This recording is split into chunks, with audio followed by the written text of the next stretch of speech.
Hello everybody, my name's JB from Lime Valley Engine Works, and I'm here with my good friend Zach Applebach. And this is going to be the first podcast that we do. We're going to sit down and we're going to talk about us a little bit and give you some background on our collections and how we got started and what we're into, and just kind of go from there. So like I said, this is Zach Applebach. We've been friends for probably 15 years or so. Oh yeah, I was gonna say 15 or so.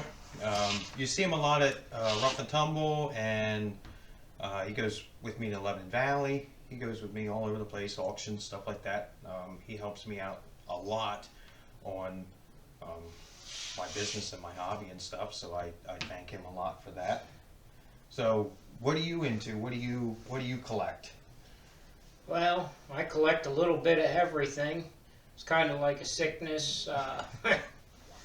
I'm into good sickness, though. A good sickness. Yeah, I'm into older antique or classic cars, trucks, motorcycles, tractors, stationary engines.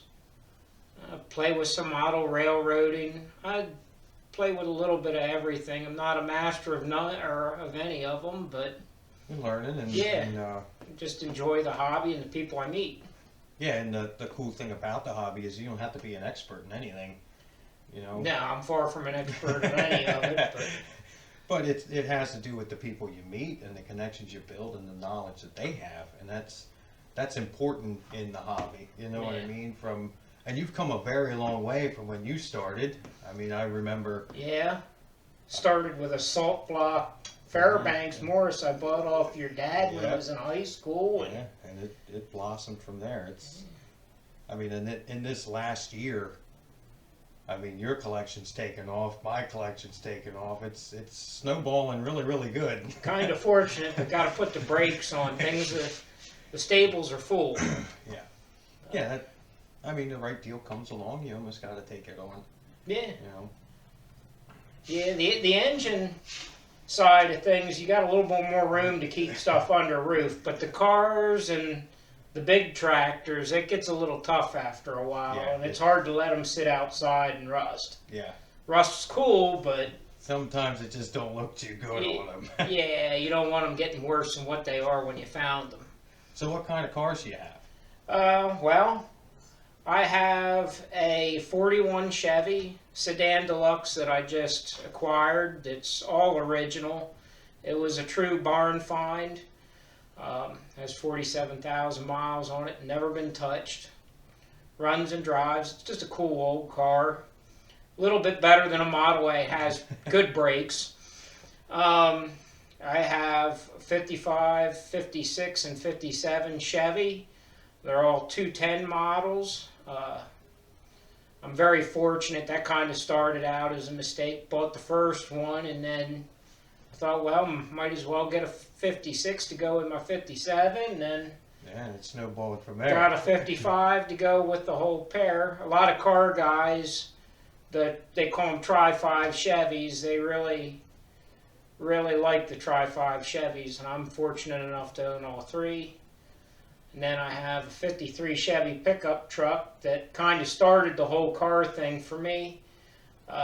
Cool old guy I met when I was in high school, had it sitting in his yard, and I was in high school. I didn't have a lot of money, and he let me work it off, and I paid it off to him, and I still have it.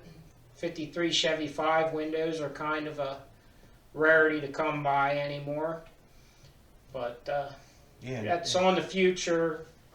It hasn't run in a couple years, but we're going to get that out and play with it here soon again. And then I have that 79 Ford, the orange truck that we take to shows and tow with and actually use it for what it was meant for.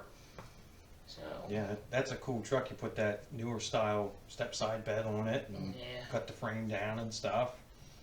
Yeah, that started out as a big... Yeah, that wasn't the most pretty truck when you bought it, but you got it on a good deal, we'll say. Yeah, I kind of, when we worked together at Schoolhouse, and we used to come across some pretty cool deals. That guy, I wasn't expecting him to... Yeah, he was trying to sell it and just got frustrated with it and Said, "You give me a case of beer, it's yours." Yeah, Well, you so- can't beat that.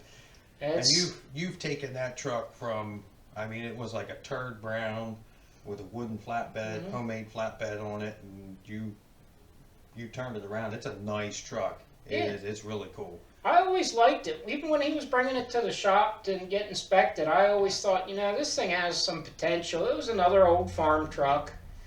And it even sat up here in the field for a while, and I thought, what the heck am I going to do with this? Well, then Yeah.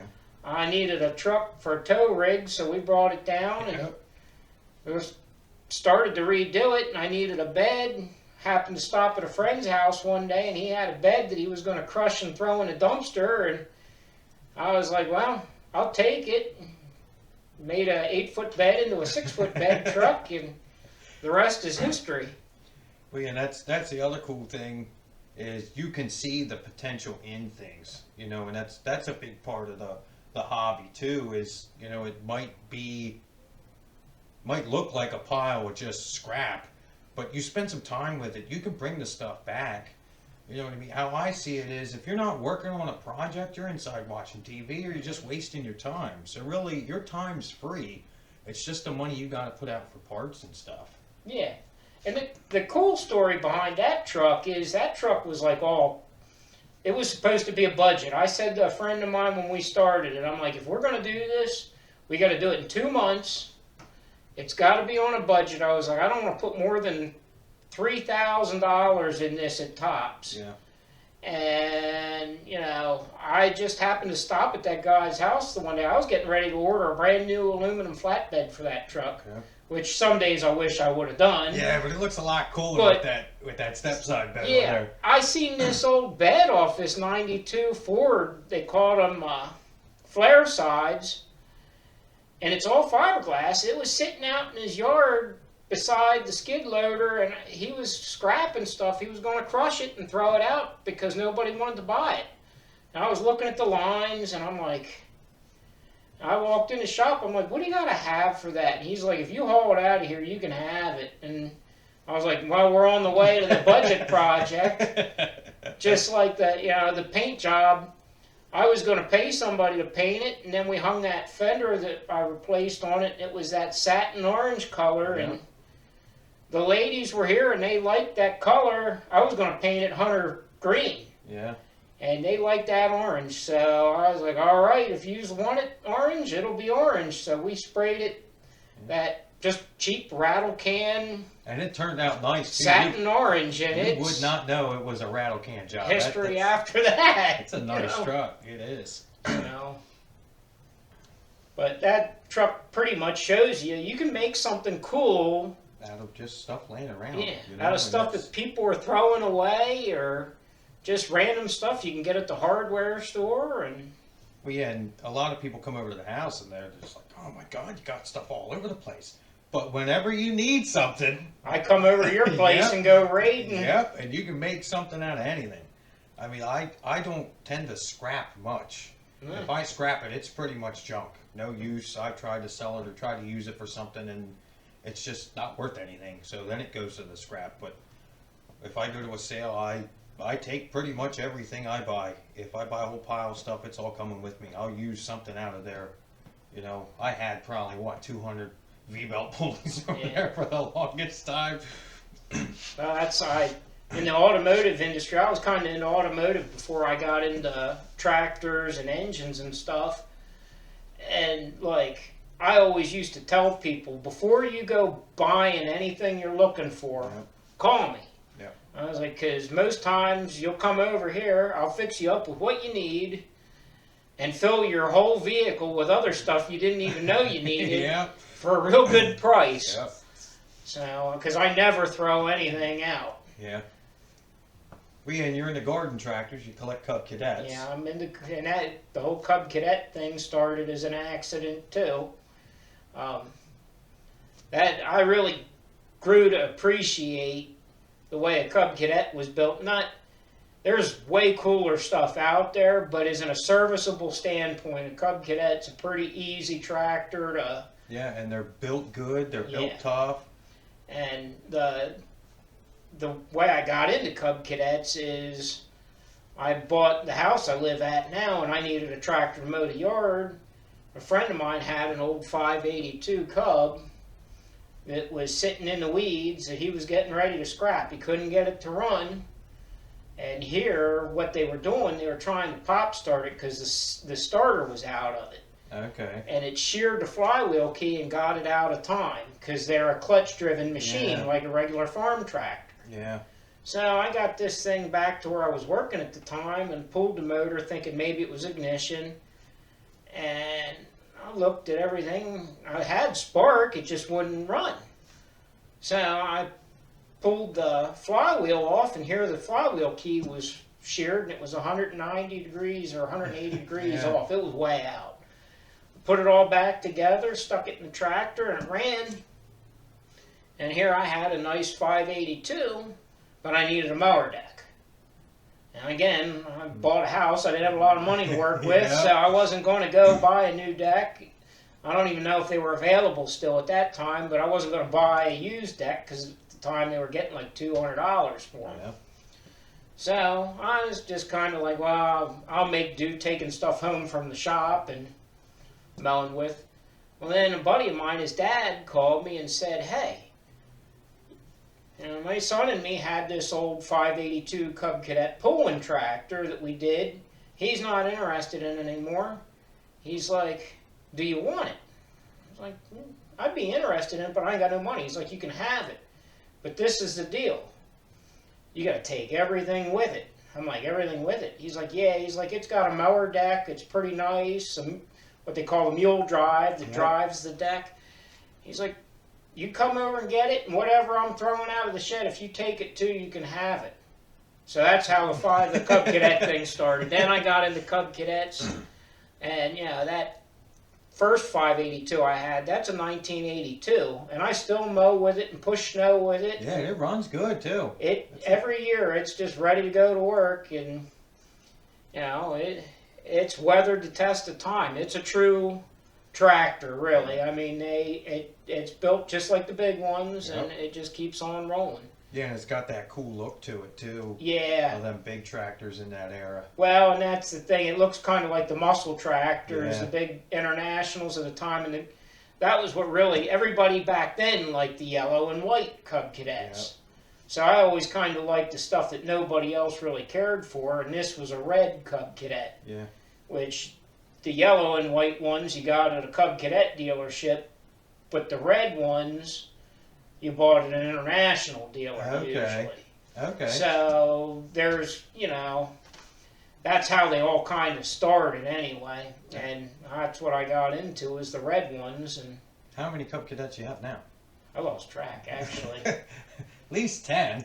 Yeah, I probably have 10, and then I have a couple other named ones. I have a Sears Custom, I have a Case.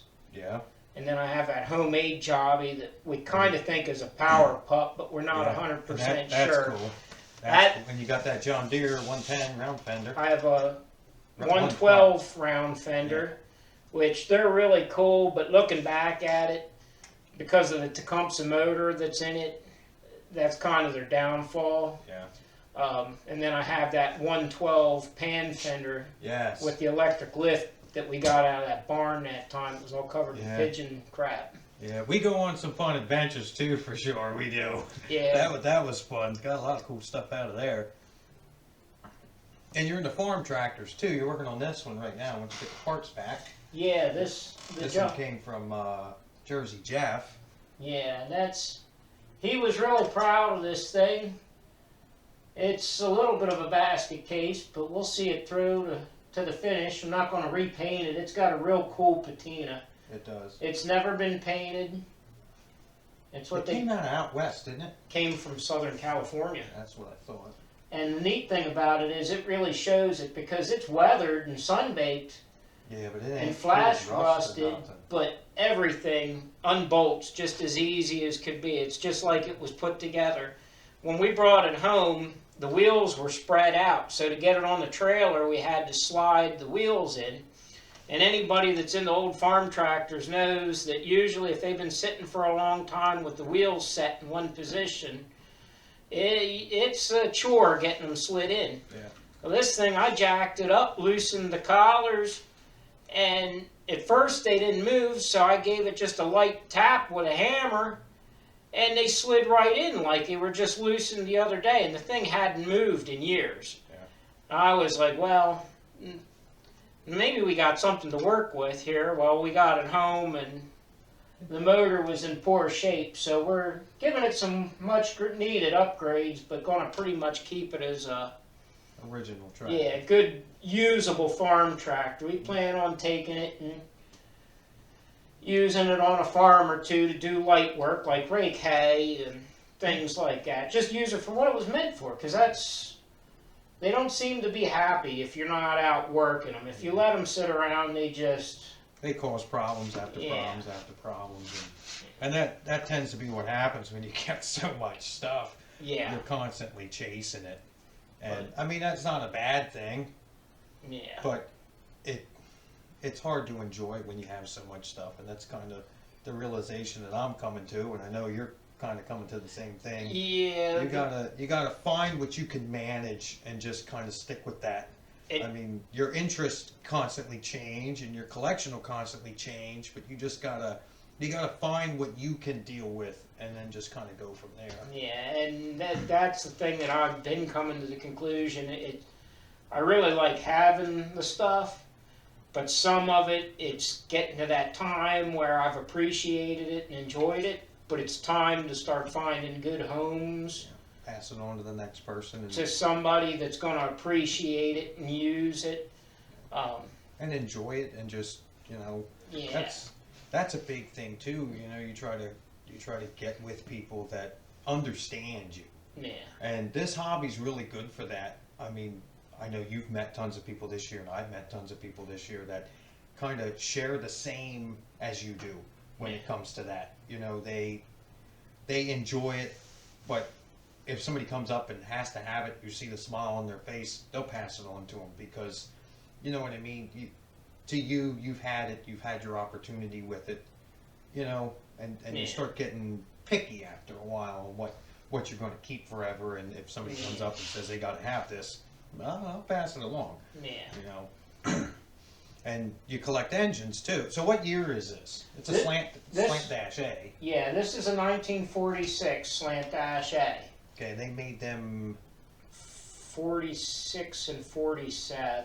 Okay, that was when they were switching. They switched. They did away with the sprung seat, and they went to the seat that's like on a battery box. Yeah, like the 50s and 60s and 70s have. They pumped. What essentially they did away with the rails too. Like this is just a piece of angle iron. Yeah. The later A's had a stamped frame rail that was manufactured. Another thing they did was they bumped the power up in them. They got away from the dual fuel, went to just straight gasoline. Okay. Like this one here, I have this block getting machined right now, and I'm putting essentially the upgrade pistons in it and stuff to turn it from like a 2-bottom plow tractor to a 3-bottom plow tractor. They said that the later models would pull a 3-bottom, but plows were a lot different, and the ground was a lot different back then too. That's I have that Alice Chalmers WC. Yeah. And they boasted that the WC was leading competitor in the 3-bottom plow class. Well, I'll tell you what, it must have been a pretty small 3-bottom plow, because a WD-45 worked with a 3-bottom behind it. Yeah. So, but a lot of things were different back then. Yeah. And then you guys got a John Deere H too. Yes, that's a cool little tractor. I like them things. I mean, it gives you the John Deere feel, but they're a lot easier to see off of because you set up so high. Yeah. And I like them. You got all the cool vibes of the 2-cylinder, open flywheels. Yeah. And the coolest thing about that tractor is you don't have a battery to worry about. You don't have a water pump. Yeah. You don't have any of that stuff to worry about. As long as the mag's tuned right and the carburetor's clean, that thing pops off every time. And, I hook it to a field mower, a big brush mower, and I mow my field with it 3 or 4 times a year. Yeah. and it's just as happy as can be. It wasn't, when we first got that tractor, it didn't want to start for nothing. It was really cranky, and grumpy. you know, you brought your MT up and we had to belt to it to get it to start. Yeah, to finally get it to start. And after that, it wasn't too bad. But it still would fight me, but it really didn't come to life till I put it to work. And the first couple times I mowed with it, I let the field get, like, the grass was as tall as the hood on that thing, and I'd get it screaming hot. And ever since then, it just runs really good. It seems to run and behave really good. It runs my rock crusher real nice. Yeah, well, that's a good tractor to put on that. I kind of attribute some of that to that setup. A lot of people don't understand or don't know. The H was different than the rest of the 2 cylinders at that time period. So the way John Deere kept them so light and compact was the transmission does not run off the crank on them. Okay. So if you look at the motor, the flywheel sits offset from your clutch drum and your power takeoff pulley on the side. What they did was the transmission runs off the camshaft on them. So you get that 1 to 4 reduction. There's no bull gears in the transmission like the big John Deeres. Yeah. But what's nice for running your rock crusher is because that pulley turns at such a slow, steady speed because it's running off the crank or off the cam. You don't have that slap. That surge from the 2-cylinder going. And you just set that thing all day long, and it runs good. It's a cool tractor. It's not the most powerful unit, but no, I think they were rated at a generous 14 horse or something like that. Right around the Farmall Cub. Yeah. Well, I'll tell you what, that thing will walk all over a Farmall Cub all day long. But I attribute that to that big 2-cylinder. Yeah. And the way that they got the transmission cam set up going. Yeah. But they're cool tractors. They are. I mean, you're a little bit all over the place with tractors too. You got a doodle bug too. That thing's cool. Yeah, it's a cool piece. Yeah, the doodle bugs are cool. I kind of like the history behind them of, during the Depression, the farmer went out back and needed a tractor, so. I mean, you wrecked your car, you're going to buy a tractor, you need another tractor, so why am I going to scrap this thing? Might as well cut the back end off of it and make it into something. And the coolest thing about the doodle bug is there's no 2 alike. Yeah, that is neat, because you see and that's why I like homemade tractors, because you can look at it and you can tell, like, this guy had absolutely no plan at all. It was just like, oh, this will work here, this will work here, we'll put this here.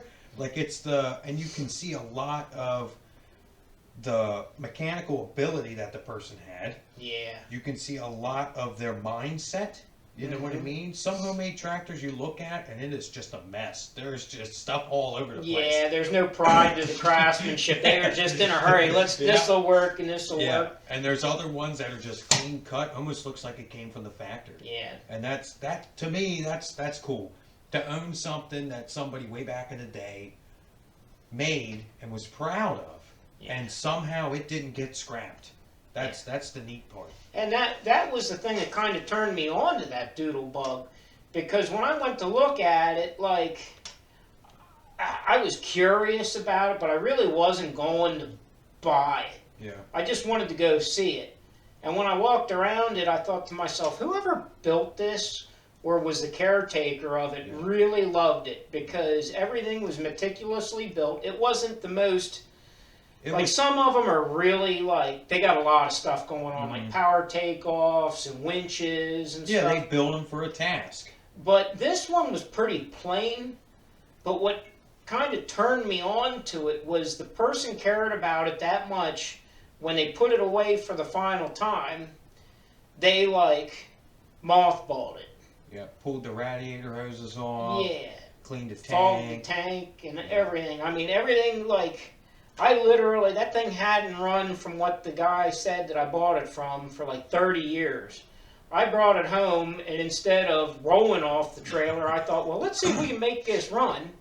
I filed the points, put a 6-volt battery in it, put fuel in it, and... we headed on up the road. Yeah, went for a ride. I was like, hey, this is pretty cool. If all of them were like this, the hobby would really be a blast then, but sometimes you pull your hair out when you get them. But Yeah, it's kind of luck of the draw too. You know, when you're buying projects, either you get one that you know what you're getting, or you get one that like, yep, yeah, that this, you were under the impression that it was this, but it's far from it.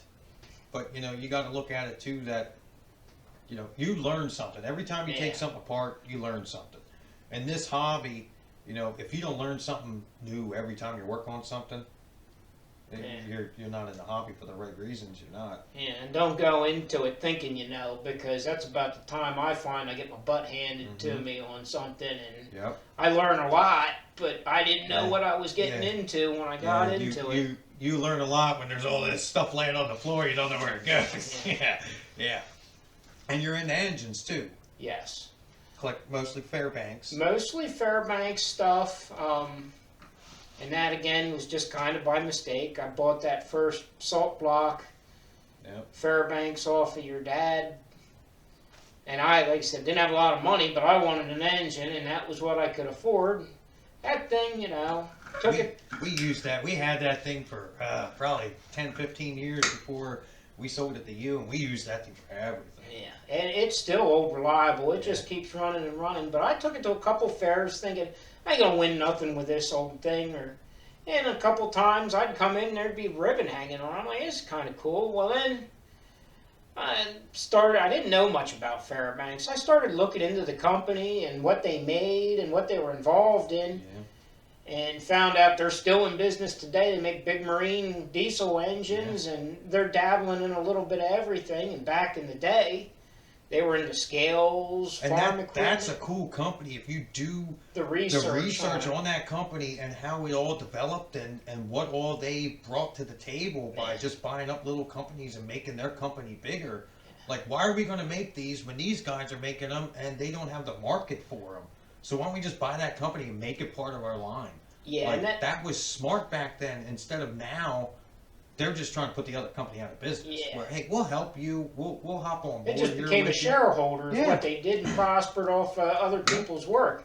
Yeah. Which, And that's cool because there's a lot of companies that did that. They realized that, well, these guys got connections out west. yeah, If we want to go the next step, we got to get out west. But nobody's going to be a dealer for us when they don't know our product. yeah. So why don't we team up with this company that's already out west and sell our stuff at their dealers? Yep. You know, and that's They bought foundries to make the stuff that they needed. They, machine shops.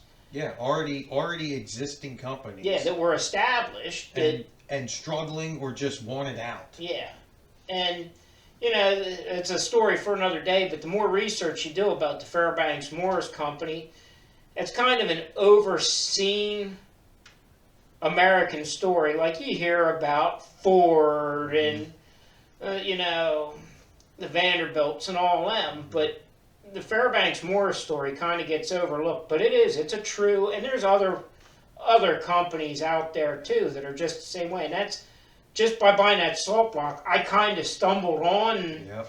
to the cool story. I got looking into it. I didn't know what I was doing back then. I didn't know. I just wanted to get into the hobby. Yeah. So, and that got me in, and then I thought, well, this is kind of cool. And again, I was young, buying a house and just getting established, so I didn't have a lot of money to buy the big fancy engines like a New Holland or even a McCormick Deering M was untouchable to me. Yeah.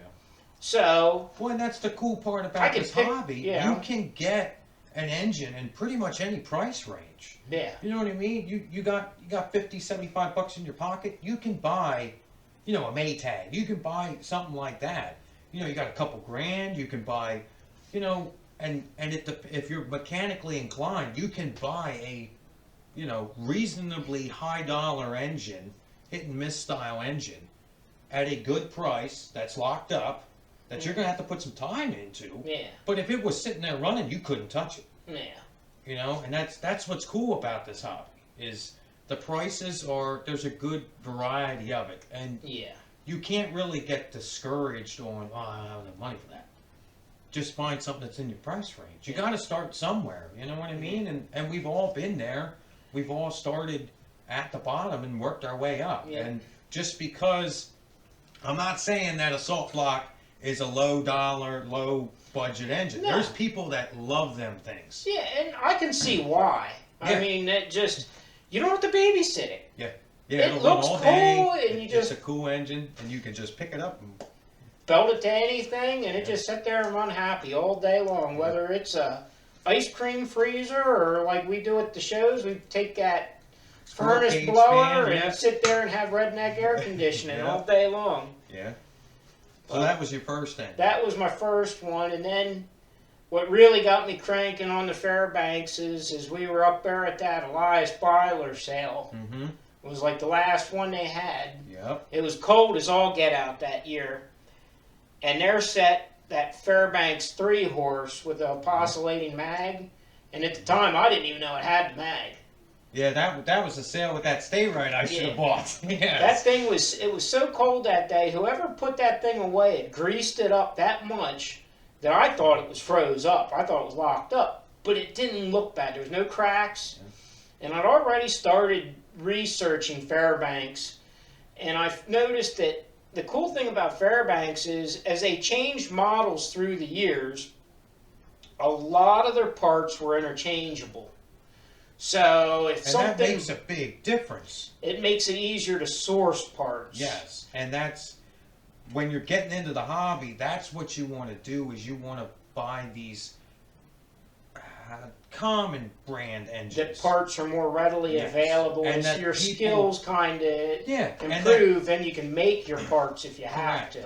And if you don't know how this works, you can ask just about anybody who's got engines, and they can show you how it works because it's not anything real complicated. You start getting into side shafts and all kinds of just weird stuff that they did. You have to know that engine to know how that stuff needs to be set up. You know what I mean? Where you buy an Economy, a Fairbanks, a Hercules, an M, they're pretty much all the same. They work under the same principles, so you can easily, someone can easily help you and get you figured out, you know, Yeah. get you on the right track. Yeah, and that's, I went into it thinking, oh, I can get parts for this thing. So it's not busted. There's no broken parts on it. Yeah. I'm just missing the mag, which I should be able to find a mag. And the mixer was missing some parts.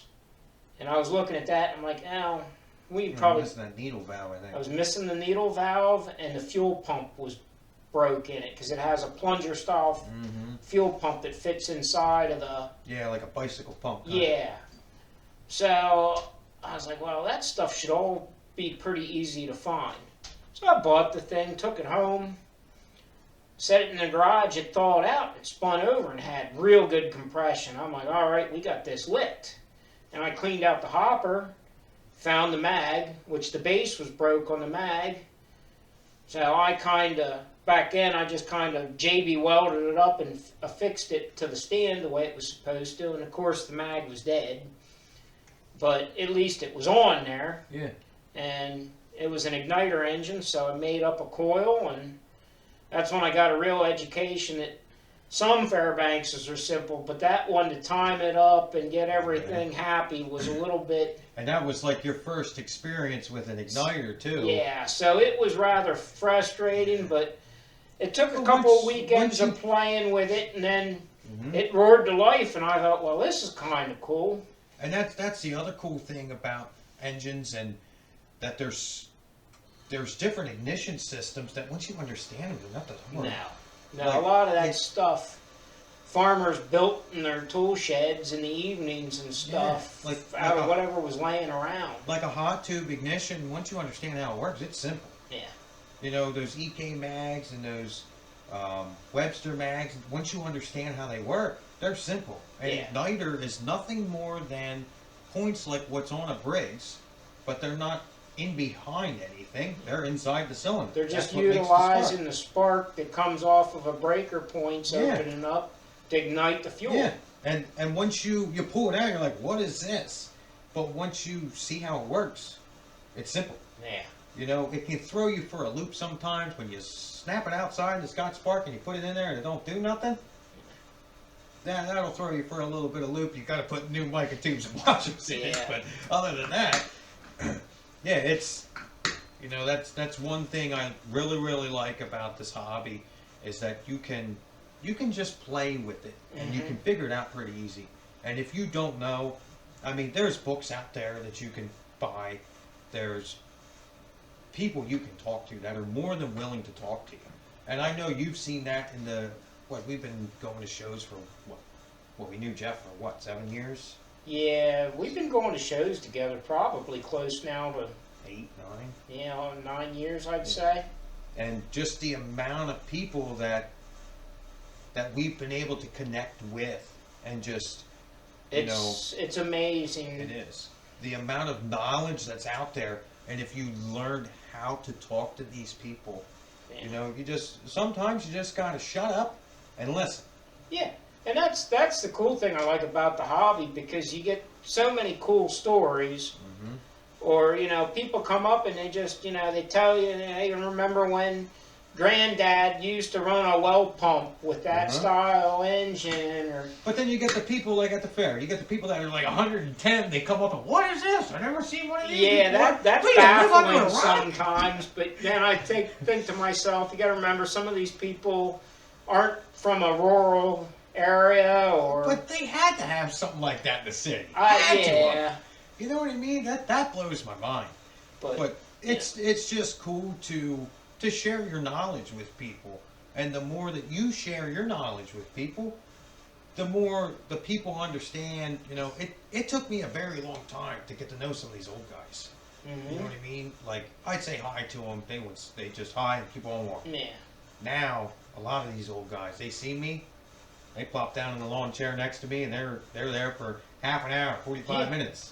Like, Lebanon Valley is a good example. Yeah. I don't even walk around. I'm sitting in a lawn chair all day. It's just a revolving door, in and out. And that's the cool thing about the hobby, because like some of these old guys, you'll have guys that come and just talk to you, and you know what? If they come over and they start talking to me in places about, like, I have them Fairbanks horse and 3/4 headlesses.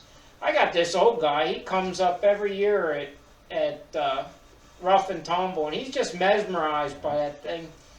And he has one, and he's slowly restoring this thing, and it all has to be perfect. And he's like, I never had it running yet. I'm like, well, there's a lot of work getting running. He told me the whole backstory behind it. And I'm like, well, you do this, this, and this, and I'll just keep tinkering. It'll come to life about the time you're ready to give it up. Yeah. And guys like that are cool, or just somebody that sits down and they tell you about, when they were kids working on farms, or telling you about their collection, even if it's something off in left field. Yep. I'm just content to sit there and listen to stories of times going by. Well, yeah, that's the other cool thing about shows. See, I'm into so much different stuff that I never take the same things to the same shows. Yeah. And I went to 53 engine shows last year. I was constantly changing what I was taking. Mm-hmm. I'd go to 3 in one weekend and take the same kind of stuff there, Yeah. but the next weekend I was taking different Swap stuff. stuff off the trailer. And there's people that, like, I seen this guy last week. And they're walking and they dead stop, turn around, and come back. Yeah. I didn't know you had one of these. Oh man, that's cool. Never seen that before. Like, that's another good way to meet these guys is, keep taking different stuff. Yeah. You know what I mean? Keep doing different stuff with it, setting your display up a little bit different, just to catch your eye. You know what I mean? And that's neat. And there's a lot of people in this hobby too that they're not out there and flashy about it. Yeah. And you wouldn't even know that they got nothing. Yeah. You know what I mean? And you see them at shows all the time, and they're just walking around having a good old time. And then they come over and they decide to talk to you, and it's, I got one of these, and I got one of them. You ever hear of this? And what about this? And you're standing there like, I didn't know this guy had nothing. You know what I mean? And that's another cool thing is that the hobby's kind of universal, because if you appreciate what you're into, you can appreciate what everybody else is into. You know what I mean? And that's a big part of this. Yeah. And Rough and Tumble is like one of our hometown shows. West Lampeter Fair is a big one. That's a for real both big of us. Most times, I take like 16 trailer loads into that place. It's a week long event before the fair, and Yeah. usually a couple days after the fair, getting everything home. Yeah, start hauling in on Thursday. Fair don't start till Wednesday, so. I think sometimes we have more fun hauling stuff in and hauling it out than we do actually at the show. But we have more fun at night hanging out. Yeah. You know, just socializing and having fun. And rough and tumble too. You know, we've met some really cool people through there. That's how we met Jeff. yeah, Jeff Bokout. I think that was like the first or second time you went with me. that was the second time I went with you that we met Jeff. Yeah, we were just 'Cause sitting I there was running like- engines, and this guy came up. I mean, He didn't wasn't- kind of fit the yes, he wasn't your normal vibe of collector, and he was like, "Hey, I got a question. Well, I'm willing to answer any ask. You know, you ask questions, I'll try to give you the Yeah. answer. You know that fits. If I don't know, I'll send you to somebody." He said, "How do you start these things?" So I had like 20 engines there running. Yeah. Shut one of them off, showed him how to start it. Oh, okay. Then he left. Then next day he came back. "Hey man, you told me how to start these. How do you shut them off?" And I was like, "Well, you shut this one off this way, you know, kind of going through it all." Then he came back the next day.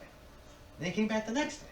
Yeah, and I think And- that's kind of why, like, he attached to us. And that's what he said. I said, "Dude, why did you come up and ask me?" He said, "Well, you had a little bit of everything here. I figured if anybody would know what's going on with all these motors, it would be you, because all your engines aren't the same.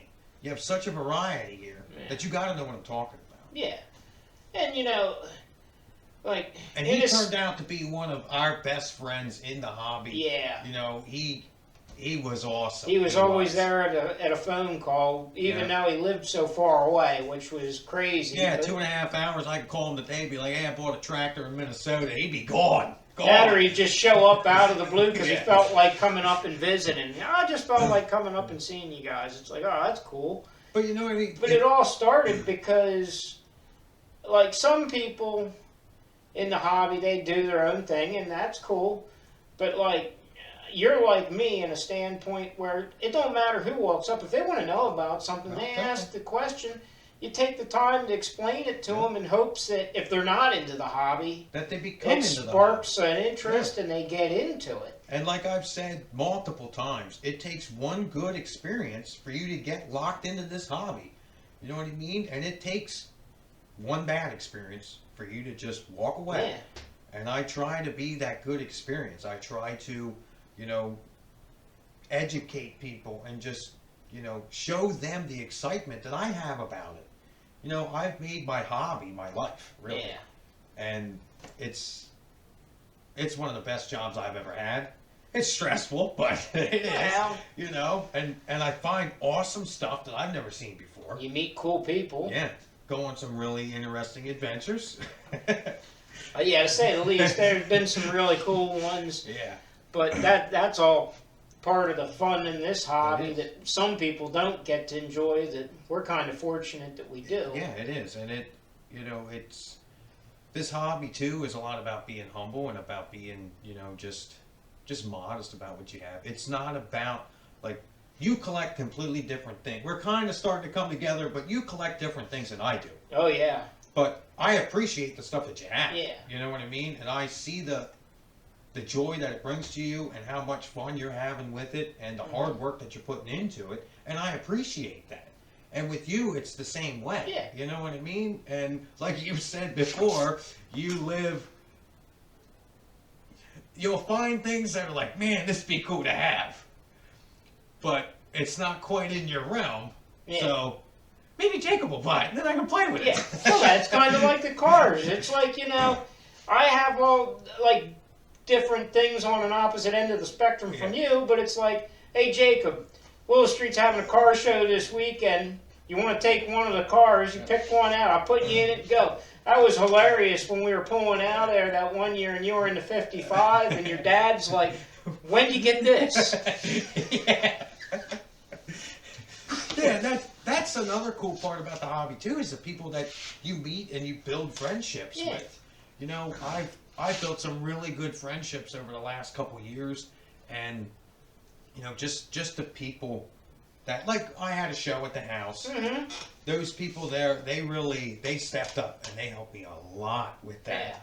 Yeah. And that was just And that a was laid really, back, fun time. You know what I mean? yeah, good for the first show. And Yeah, and it was it cool. was a blast. Hopefully, we triggered some new interest from people that either their interests in the hobby, like, just life, pulled them away from it, got them back in it, or some younger generation sparked some interest in it, Yeah, and that's my whole goal. We have to get the next generation involved in this, because if not, where's it going to go? We've saved it for how long? It's been saved for how long? If the next generation doesn't get involved, it's all going away, and that's something that I can't come to grasp with that. There's a lot less younger people that have interest in. Yeah. In but this. once you get them hooked, they're hooked. Oh, you yeah. know what I mean? It's a sickness. It is. But like I said, it's a good sickness. I mean, when I started, my very first engine was that Fairmont railcar engine. Mm-hmm. I don't think of that much anymore, but it used to go kinda all over the ignorant place. to start. It is. It's cool, but yeah, we got that. Dad bought that at Elias Byler's. I think it was like 94, 95. We used to take that to shows all over the place. And then, that was really the only engine that I had. I started collecting Alice Chalmers and Simplicity mowers. Bought one from you. that's when I really met you the first time. Was you bought that and that Mustang mower that I had in a box. Yeah, bought that for Becca. Put it together for her. She'd drive that around. Crammed all that stuff into your Ranger, man. That looked like the Clampets coming. Yeah, Sanford and Sons. That I started with them, and I mean, I had like 30 of them things. Took them on rough and tumble one year, and was like, they were all over the place. Yeah. I'm like, I can't have this. They're gone. The first one I ever had was that Alice B1, got for free from Grandpa's neighbor. Okay. That thing was, I mean, for just being 7 horsepower, I beat it pretty hard, and it hung in there pretty good. Yeah, I gotta give it to them. They only had 2 things that were really weak spots, and that was that right angle gear drive. Yep. You spend a day and a half tearing it apart to put a half-moon key in and put it back together. And then the rear axle's like a tube inside of a tube. With that differential on the end. And I found out real quick, if you put a lot of wheel weights on them bad boys and you push heavy snow, it looks like a cartoon where you stuck your finger in the end of a shotgun barrel, because it just blows the whole thing apart. But they're well-built tractors, though, and they got style to them, Yes. Back in the 70s, 80s, 60s, they were shooting for that. They're built like a big Alice Chalmers. Yes, like that Alice I sold you. That thing had that slant dash on it and everything. That was a cool tractor. Yeah, it just resembled the big tractors of the time period, kind of like what they call a wide frame Cub Cadets. Yep. Same way. Real stocky and just impressive looking sitting there. Even the John Deeres at that time. That was a neat time period for garden tractors, where they were true garden tractors. Today it's you either get a lawn plastic, tractor, fantastic. You get a lawn tractor that is meant to mow your yard, or you get a compact tractor that's meant to work. And there's nothing in between. Yes. Yeah. There's nothing in between. And to be honest with you, some of them compacts, for the price of them, I've seen old John Deere 140s work just as hard, and I mean they're grossly overweight with the loader and the weight on them, but they just hang right beside them. Yeah, and that's another the older stuff. It was built so good. We've gotten into that society where it's just a throwaway society now. And I think that's one of the reasons I got into collecting, was because you wanted something reliable that wasn't going to break your budget. Yeah. You know what I mean? You could buy a Cub Cadet, for $400 with a mower deck and a snow blower, and it's ready to roll. Yeah. And you try to go to John Deere and buy something that you can blow snow with decent, pull a garden cart, and mow your grass with. You're going to be spending, what, $4,000? Yeah.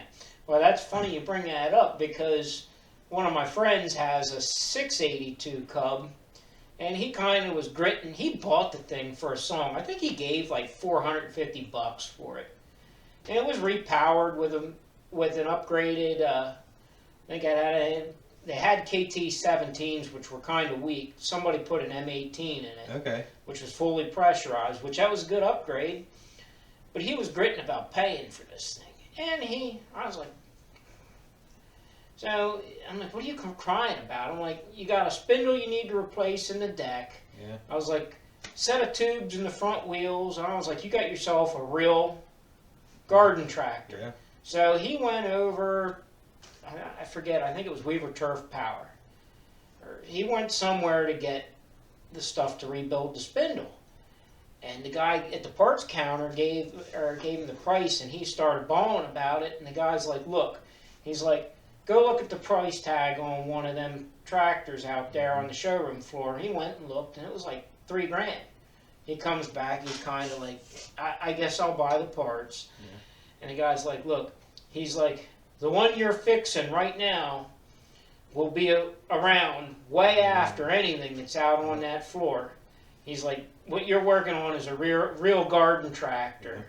And after that point, he just, like, the first year of mowing with it, he fell in love with it. And since then, I've done a couple major repairs to it, but it was just all age-related stuff. It wasn't like, I wouldn't say major repairs. It was something as simple as pull the motor to put crank seals in it. Yeah, just wear items that were going to happen. Yeah, regardless. but I mean, really, I'm like, I showed him, I'm like, you could do this in your shed. I'm like, it's just nut and bolt. Yeah. And we went through it, and he'll have the thing till the day he dies, he says, and I believe it. Yeah. I'll probably be there at his auction waiting for it. But, because it's a nice 682, but, yeah, and, that's that kind of, he was never interested in, he was a car guy, he was never interested in tractors. Well, that sparked it. He got that, fell in love with that. Then he ended up with a Farmall Super A. And before I know it, he was putting a snow blade on it. And then he got a moldboard plow for it and was gardening, got a disc. And every time he'd be out playing with it in his woods, pulling logs and stuff, he'd call me and he's like, I just can't believe how this thing runs. And I'm like, yeah. I'm like, and that stuff was freaking built a long time ago, way before you were born. Yeah. And it's still ready to go to work anytime. And that's, Yeah, like I said, once you get that bug, you're hooked. Yeah. You know what I mean? And you either go one way or the other with the hobby. You either, you just kind of, you're just hanging out here and kind of dabbling in it a little bit, or you go full bore and it's your life. You know what I mean? And that's, I've seen that a lot. I've met a lot of people that they get hooked on this, they go full bore, and then, like, I'm standing back going, what are you doing? Yeah. Like, slow down, buddy. You know? Yeah, some people get... And they get a little excited, but that's good. It's know cool what I mean? because it brings a lot of stuff out to the light that hasn't been seen in years, too. They search because they're that, like, compassionate about it, and they find stuff. It's like, where the hell do you find this? But the thing there, too, is, like, then they get so overwhelmed that they start to get discouraged, and then it starts rolling backwards. So, like, you gotta find what you can handle. The best thing to do is just start little by little into it. What I did when I started was I made a wish list. Things that I want to own this someday. Yeah. You know what I mean? And I own almost everything on that list, and there's a couple that are like, I don't know if I'm ever going to fork out the money for a half-horse New Holland. It would be cool, but I can buy a lot of things with that money. You know what I mean? And a York engine. Yeah. That would be cool. And you know what I mean? And there's things that were on that list that I'm like, I'm putting it on here, but I'm never going to own this. You never know, though. And that's what I'm realizing, too, is, if you're looking for something, don't just hop on the first thing that you think. Yeah. You know what I mean? You see this, and you're like, oh, man, I got to have that. And then you buy it, and you bring it home, and you start digging into it, and you start regretting it. You know what I mean? Spend the time and find the one that you want, and kind of don't talk yourself into it. Try to talk yourself out of it. Yeah. And if you can't talk yourself out of it, like, oh man, this thing's going to need a lot of work. Well, I can do that work. It's all simple stuff. Mm-hmm. This thing's going to need a lot of parts. Well, let me look and see if I can find the parts before I just go buying this thing and going crazy. You know what I mean? Do a little checklist in your head and realize what you can and can't do. Yeah, and that was... I bought a couple things that You never thought you were gonna. I bought it, and I'm like, this can't be that hard. You know what I mean? Bought a Silver King 41 that's probably got a $3,000 paint job on. That Yeah, the that wrist kind of pin fell came in your apart. lap. But I mean, I wanted to go look at it, but I had back surgery. I couldn't drive. You know, and the guy's like, well, you know, I got to sell it. I'm like, well, if you got other people lined up, just sell to them. yeah, That all fell apart, and he called me and was like, this thing got to be out of here at the end of the week, dude. What do you give me for it? I said, well, I had to spend a bunch of money on medical bills and all this other stuff. Like, I don't have a whole lot of money left. He said, $500, I'll deliver it to your house. Bring her down. I never seen it before. I told Dad, there's a tractor coming. What are you doing with it? I said, I'm pulling the fenders off for another Silver King I have, pulling the wheels off, putting it on my pulling tractor, and that thing's hitting the road. All right. I dropped it off in the yard, and it was dark when he got there. I didn't really look at it. Rained that night. Dad came into my room in the morning and was like, hey, you got to go out there and look at that tractor. Tell me what you think. Just think about it before you take stuff off of it. Okay. Walked out there, I'm like, man. This thing's nice. Like, this might be one of the nicest tractors I own. yeah. When you called me about that, you're like, "You think we could rebuild the motor and this?" I'm like, Yeah, I got on the phone right away, calling everybody like, where do I get parts for this? the trick is to do it as gently as possible so you don't disturb the Slide this way a automotive, little bit. so you don't disturb that automotive style paint job, because that thing base coat, clear coat. It is. man, It is. It's nice. Some It is cars nice. don't have that nice of a paint job, but And the guy that owned it, man, it was an older guy. He bought it, sent it to the machine shop, got it all rebuilt and everything, and then sent it to go get painted. It was sandblasted, painted, and all that. Came home, he backed it in the garage, and he got sick. It sat in there for 15 years. And then the guy that was taking care of the estate started it up, and it started knocking. He shut it off, and the piston just exploded. yeah, I think I didn't see it in person, so I'm like, I'll take a gamble at that. You know, I was just gonna part it out. And once I pulled it apart, I'm like, I'm not gonna work this thing hard, so I'm gonna hone this thing pretty good and see what it looks like. Honed it out. You can't even see the scratch. Put it back together. That was the first 4-cylinder motor I ever rebuilt. yeah, That's the first one that I truly rebuilt. yeah. Well, Yeah, that was a fun project. You know, it was like, man, I don't really know 100% what I'm doing. I rebuilt small engines and hit miss engines and stuff like that. So this can't be that hard. It's just a single cylinder engine times 4. yeah, So as long as you don't take the crank out and the cam out and stuff like that, it should be timed right. Just got to put the internals back in it. And it was YouTube and the internet was my friend, but at the same time, it's take it with a grain of salt. correct. I'm going to watch 3 videos here. If they're all saying the same things, I'll do it that way. Yeah, If they're not all saying the same things, I'm going to buy a book, because a book from the 20s is more accurate than this guy who may or may not know what he's talking about. well, and that's true. And you know, a lot of them old books got thrown away. And They did. I buy old books anytime I can find them, because, like, when you're going into a project like that, You don't know what's in there. Yeah. You might think you know what's in there, and this happened to me with little stuff. It's like, oh yeah, this ain't no big deal. You know, you take this cover off and bang, Yeah. and you're looking around in the grass for stuff that you don't even know what you're looking for. yeah, If I had the book, it would have told me that there's a spring-loaded bearing underneath this cover that I should, you know, be prepared for it to fly out. yeah. And you know, another thing is, it gets, like, people that are new to the hobby, they may have some sort of mechanical background or knowledge, because usually when they're getting into this, that's kind of what. Yeah, that's what strikes him. But they get discouraged because it's something old and they don't know much about it.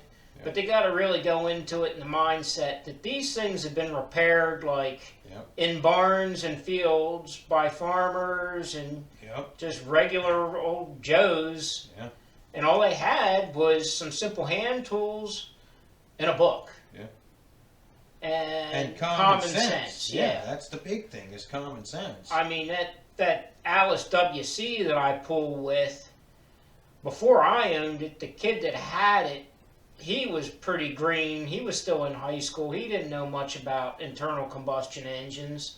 he tinkered with them and restored a tractor and ag class, but he never was really deep into an engine before. He is now, though. Yeah, he is. big He's into it really now. went far. He makes some really cool tractors and works on big trucks but like he was in an old dirt floor barn. I was renting a barn across from him, and I That's was the barn I'm renting now. I was It's concrete now, though. Yeah, I have more of that. I went over after work and gave him a hand, and that thing was that locked up that when we tore it down, we used a bottle jack on the floor to push the crank around and push the cylinders loose. And instead of pushing the piston out of the cylinder, it literally pulled the sleeve and everything out of the block.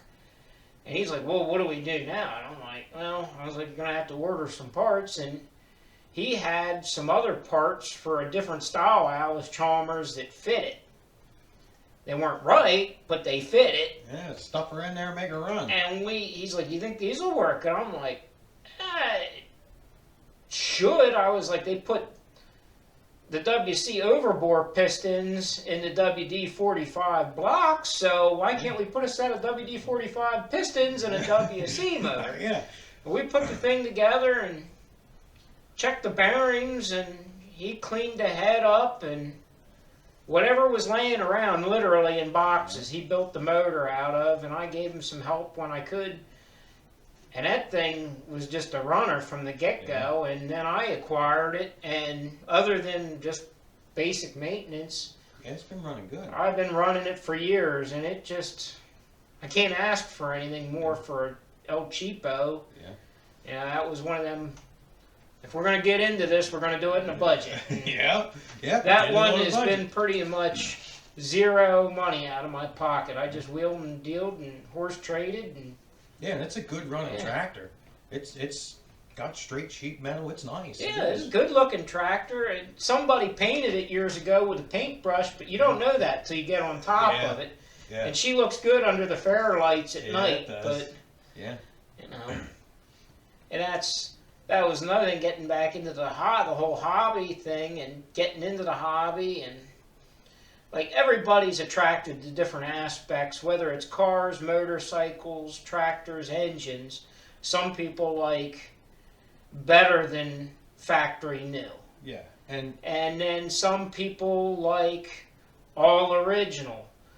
You know, a fully restored piece is not an all original piece in my mind, because a lot of times they're better than when they were new. well, and it's how you say it. Yeah. Like, this is a factory restored tractor. Yeah. If this is a factory restored Alice Chalmers WC, that valve cover and the inside of that hood should be primer, not painted. Yeah, and it should have the little wooden dowels filling all the places that aren't used, and the valve stem cap's got to be right. That is a restored to factory. Yeah, If and the you're doing sheet a metal wasn't full-on- even nice on them when they were new. No.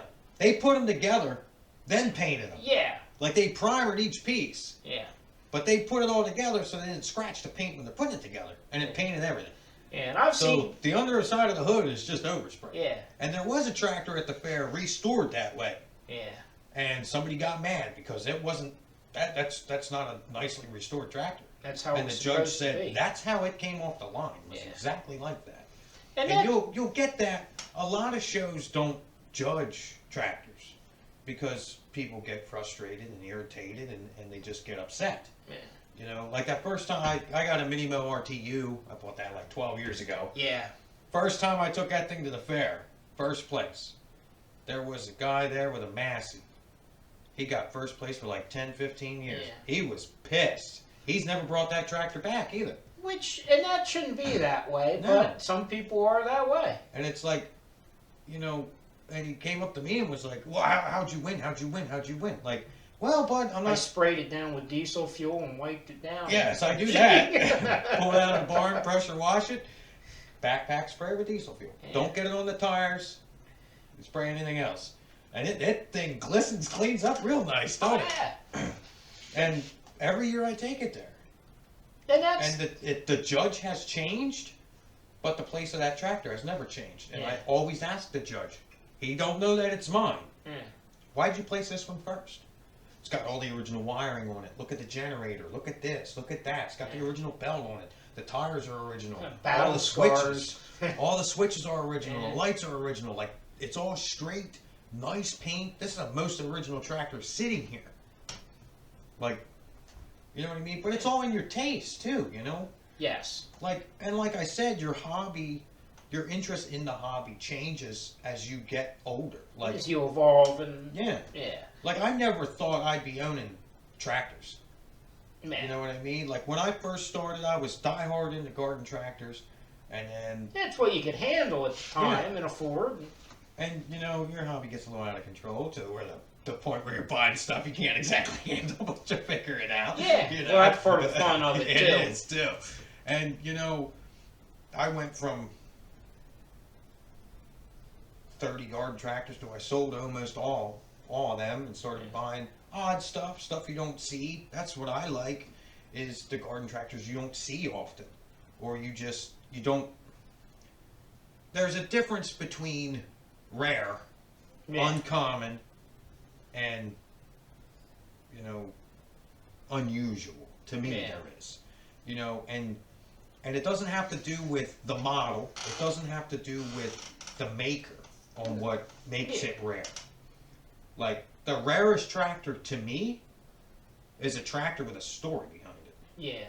Or like You know what I mean? custom modifications to the purpose it was bought for. Yes. That's really neat Like, if too. you got like that Phantom I have from King Sir. Yeah. That's a really cool story. It's a 5,000 Phantom. yeah. It's nothing, Nothing real special. special, but it was a factory tugger at King Syrup. It was bought brand new, painted yellow, and it was orange underneath. The factory painted it yellow and put King Syrup, Mengel's Hyman King Syrup on the hood, and used it as a tugger tractor in the factory. You find another tractor like that was a tugger tractor, that's all original. Yeah. Like, to me, that is something you don't find. Yeah, and it's not like the way that it's wore and everything. You'll never you could restore it, Yes, but it's but it never would going to ruin be it like that because again. And a one-owner tractor, yeah, a one-family tractor. yeah, You know, there's a gentleman local here. He's got a John Deere. That tractor was bought brand new. Stayed on the farm. Same family owned it. Stayed on the farm its whole life. yeah. These guys bought the farm. Bought the tractor at the sale. Mm-hmm. He keeps that tractor in the barn on that property, even though he don't live there. Yeah. Because that tractor's been there its whole entire life. And that's cool. Like, that is a rare find. Yeah. You know what I mean? A tractor that's 70 years old and And never been off left that farm. that dirt before. Never. Yeah. That's cool to me. Like, that's a rare find. Yeah. You know what I mean? There are tractors that are unusual, and you know, with brands and with manufacturers, there's rare things about them. You Yeah. know what I mean?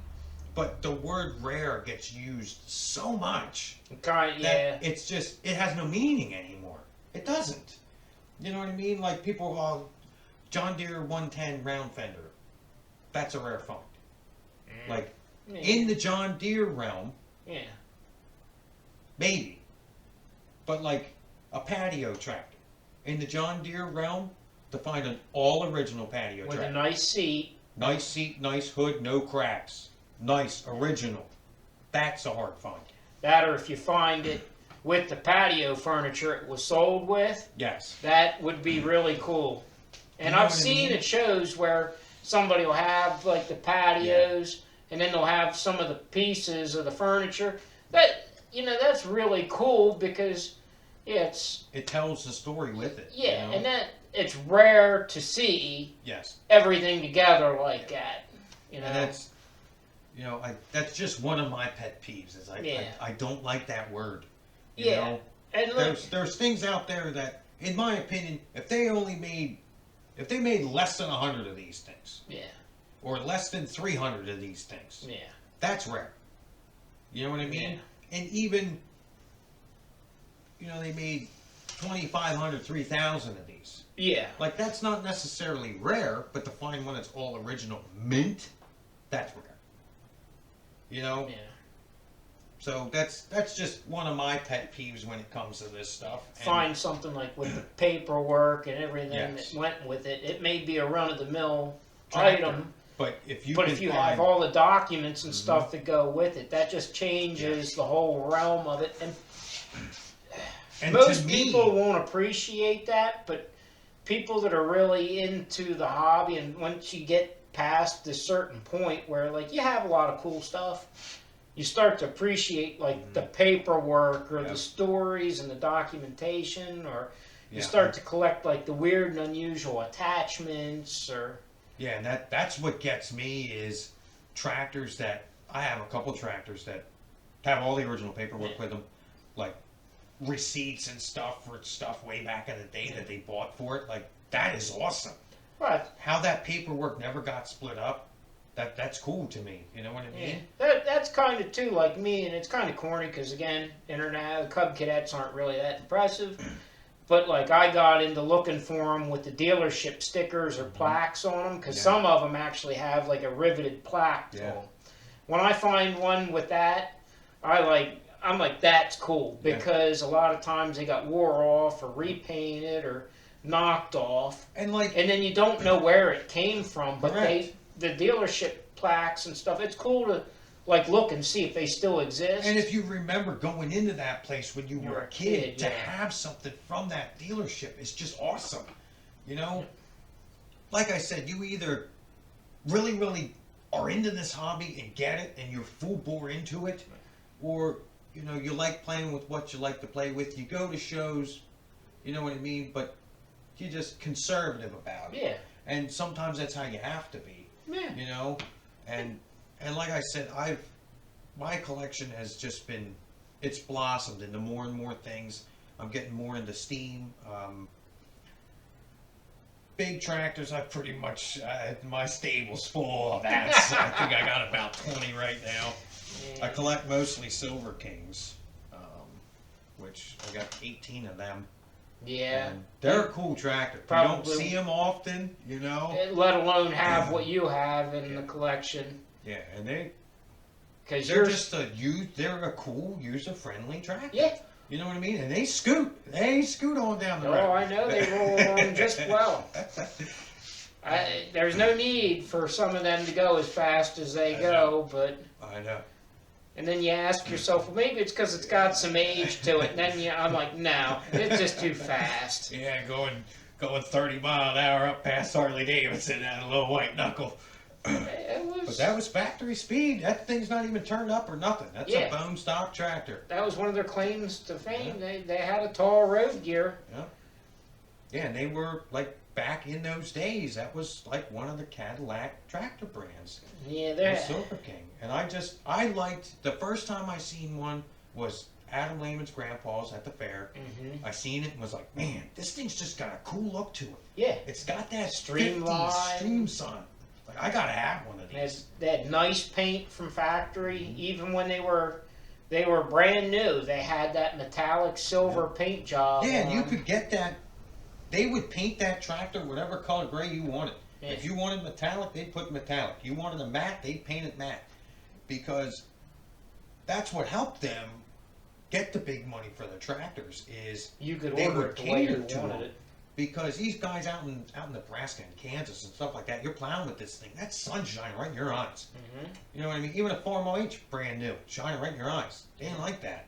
You know what I mean? And you could do a lot of field work with them way far away and get home in half the time. Yeah. Because they did that high speeds. Like once I started learning the history about that, I was like, man, these are cool. I gotta have some of these. And I mean, it started with one. And I bought 6 from a guy, and then there for a while it was anytime I seen one, that thing was mine. Brought it home, and yeah, I got my fill on them.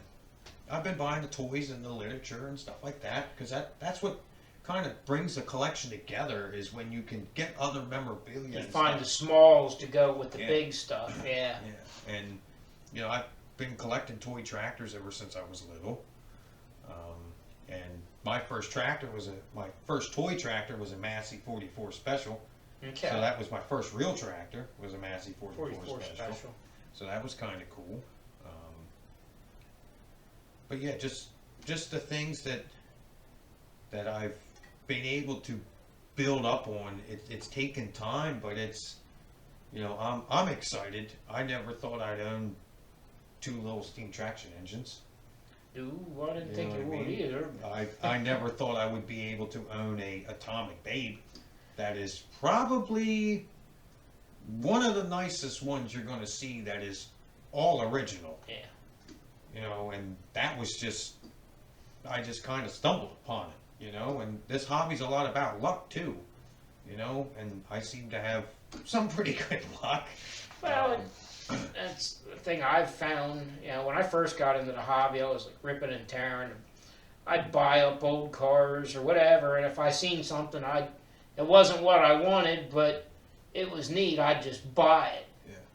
Well, then You end up with a bunch of stuff that you're kind of unmotivated to work Yeah. on because it's not exactly what you want. so then, like down the road, I found that if you kind of just wait around and Yeah, come. see what comes to you, the stuff will find you. Yeah. And that's pretty much how the 57 behind you happened. Well, I always wanted one, but I couldn't afford one. And there was a couple times I looked at like 4-doors or total rot buckets, or it just was out of my realm. And then one day and I heard about it. I am a big believer in that if it's meant to happen, it'll happen. That Silver King 42 that I pull with, that was Adam's grandpa's. Yeah.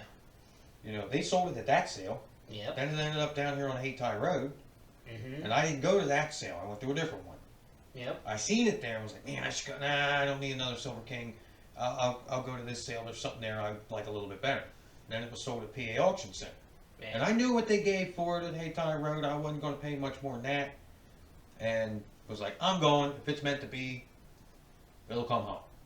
Came home. It's like that little steam traction engine I just bought. Yeah. I had an opportunity to buy that like 5 years ago. Yeah, I was at the auction with you. It was more than what I wanted to pay for it. I let it go. Yeah. Kicked myself for not buying that thing because I knew where it came from. I knew the history behind it, and I'm like, if it's meant to be, it'll come back around. And it did. There's a couple things that I own that's just kind of how it worked out. And you'll always find new things, and you'll always see things that intrigues you in some way. Yeah. Like I started collecting oil cans and old tubes and toys and just all kinds of stuff. If I see it, never seen it before, I gotta have this. I don't know why, but I gotta have this. You take it home, do the research, and you either find out it's something common or it's just something awesome. There's been a lot of things like that. Just wandering around flea markets and I've got some really cool stuff that way. And the adventures that we've gone on. Yeah. We've gone on some very interesting ones, to say the least, and that was really cool. You've helped me out a lot, and I thank you for all that you've done for me. Because it's all fun. and that good friends in this hobby make a big difference too. That's building relationships in this hobby and just getting to know people and kind of stepping outside your comfort zone. And in this hobby too, you kind of got to be able to read people. Yeah. A little bit. I'm not saying judge people, but if you come up and you start talking to somebody, you got to know when enough's enough and you walk away. Yeah. Because if it's a knowledgeable old guy, you come up, you ask him a question. If you keep pestering them and you get shorter and shorter and shorter answers, thank you very much. I appreciate everything you told me. Yep. Great to meet you, and walk away. Don't keep hammering on it because that guy won't ever talk to you. Yeah, he'll get irritated now. Be it for that. Yeah. So it's it's a learning curve getting into the hobby, but like I said, it's awesome to me. I don't know. Like I said, I turned my hobby into my life. Yeah. For what I'm doing, and it's really expanded a lot of things and brought some really cool people into my life and some really awesome stuff. Yeah. And you know that we've lost a good friend this year, and I lost my great uncle this year and my grandpa, and just kind of sitting there and reading the obituaries, you know, it made me realize that those three people impacted so many people's lives, gave back to people so much, and it was, how can I do that? You know, some of them did it financially, some of it did it, you know, just being there for them. Yeah. So like, how can I take the time of day to talk to somebody Yes. that's got an interest in yes. something? How can I give back and, you know, help the next generation and keep my passion alive and show people our passion for the hobby and for what we do? And I figured these podcasts would be the best way to do that. Well, hopefully. And I hope that it continues to be fun and take off, and you know. Yeah, because we got a lot of ground to cover. Yeah. Yeah, we got a lot of projects and a lot of stuff and a lot of people to talk to, and just a lot of things that I want to cover in this. Just you know, from the basics, just start at the bottom. Yeah. And just tell you guys the basics, and get some people in here that are very easy to talk to and very willing to share their knowledge with you guys. Yeah. So that's Neat branches of the collection in the collection world, anyway. Yeah, and diehard people on certain things that know more about them than I can know. You know what I mean? Like, I'm into so much stuff, I can't know everything about everything, but I can give you a general knowledge on it. Yeah. You know what I mean? So to get somebody on that is diehard on these certain things will be fun. You know what I mean? And it'll help us meet new people and help give you guys a little bit more insight in the hobby. Yeah.